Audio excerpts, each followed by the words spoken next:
Good morning mga kapamalandong, kini si Brother Alex Lim, naniana sab alang sa atong pamalandong karong adlaw.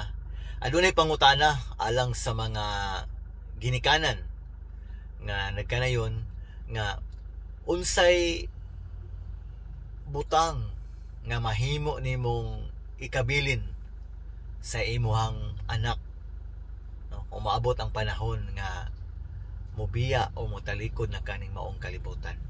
Maigsoon nagkalenlain nga tubag sa mga ginikanan. Ang uban kwarta, kaptangan, ang uban dapat na ayuta kay para kuno secure na iyang bata. Uban pagpa-eskwela, uban panimalay, no? Nagkalenlain nga tubag. Apan brothers and sisters in Christ, para nako kining nga mga butang maayo man, dili man dautan. Apan para nako do na pay labaw niini.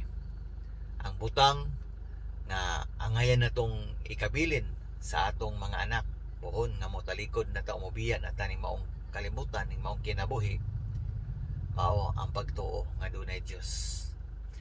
Ngano? Tungod kay kini mao ang labaw sa tanan, ang pinakaimportante sa tanan. Kana bang imong anak mudako magtubo nga maghadlok mohimo og sala tungod kay nagtuo siya gundunay Dios? Kana bang mahadlok mamakak ang imong bata tungod kay nagtuo siya nga dili maayo dunay Ginoo nga nagtan-aw? Kana bang moabot siya sa point siyang life nga nagka-problema siya, apan imbes nga iyahang kutluon ang iyang hinulamang kinabuhi, no? Naa siya'y masangpit, madaulan nga mao ang Dios nga nagtuo siya nga kini nahigugma pag-ayo kaniya. My dear friends, kapamalandong sa ako nang gikaingon, dili man dautan ang usa ka butang, ang kwarta nga mahimo na tong makabilin, apan pinakaimportante gayud ang Dios. Kung butang manggani or kwarta ang atong ikabilin, usahay maghatag pa ni og kasamok, maghatag og pagbingkil-bingkil sa imong mga anak sa managsuon. Daghang mga higayon or mga kailan nako nga managsuon, nag-away tungod sa ilang yuta, di makasinabtanay sa pagbahin sa kaptagan sa ilang mga ginikanan.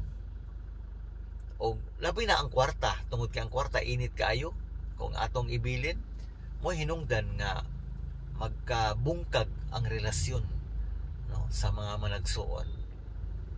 Brothers, sisters in Christ, kung ang Dios may gihimo na to atong pagtuo sa Ginoo, mahimuon nimong bugtong o pinakaimportante nga butang nga ikabili nimo sa imong mga anak, kini maghatag nila kahiusahan, maghatag nila sa paghigugmaay, pagtinabangay, pagsinabdanay.